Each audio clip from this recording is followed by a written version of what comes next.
All right, hello wine drinking people. Today is Wednesday, the 26th of August, and a lot of drinking going on here at the Wine Watch. A lot of suppliers in town over the summer, and Kim Crawford, the winemaker for Kim Crawford, was in last week.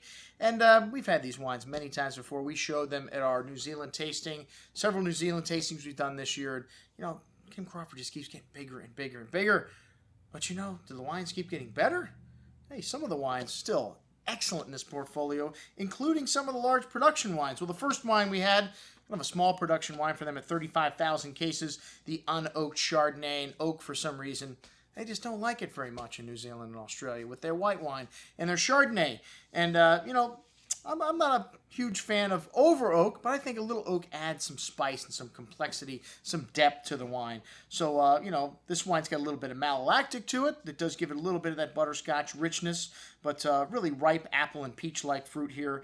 Some lemon citrus, really clean, bright and fresh on the palate. Doesn't really remind me of Chablis. Some people would say Chablis-like because it's clean, but it doesn't have that kind of limestone minerality that you get with Chablis. But a lovely freshness from that acidity and green apple. A hint of that buttered toast also from the mallow there. A really good example of an unoaked Chardonnay for 20 bucks. Really nice little bottle of wine. The Sauvignon Blanc Marlborough, 2010. This is one of the big production wines here for these guys.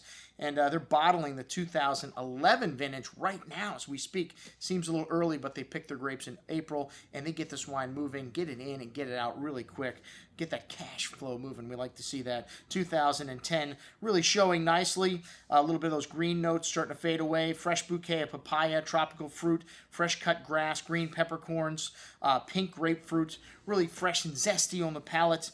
A load of that tropical fruit. A nice grassy note showing through on the finish with a hint of sea salt. A very good Sauvignon Blanc for $14 and change. All right, next up, the Sauvignon Blanc Spitfire, 2008, and this is probably the most difficult vintage of all the recent ones, 2008. They have a pretty consistent climate there in New Zealand. Lovely fresh pink grapefruit, some grassy notes there, passion fruit, almost like a hot pepper kind of note to the nose. You know, if you opened up a jar of peppercini and put your nose in it, really spicy kind of bouquet there. A nice hand of spice on the palate as well with that white pepper spice showing some lovely savory character to that to the finish there.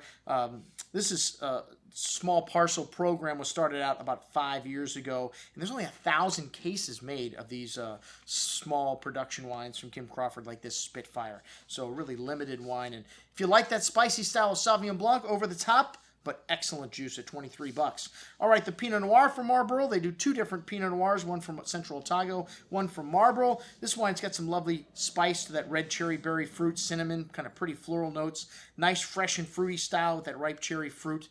And really savory kind of finish, light but really appealing. Has some connoisseur appeal as well, just not your light and fruity Pinot Noir, but it's $16.75, a really nice little value. The Rise and Shine from Central Otago, a little bit more serious here. This wine's got some earth to it, some dark spice on the nose, lovely black cherry and black raspberry-like fruit, smooth and velvety approach on the palate with a nice bit of spice and earth there showing on the finish. Really good structure there, an excellent bottle of Pinot Noir from Kim Crawford, the Rise and Shine 06, a little bit of bottle age too. All right, up next, hey, our friends from Robert Oakley, Tom Carroll was in, and God, the wines of Robert Oakley are starting to taste better.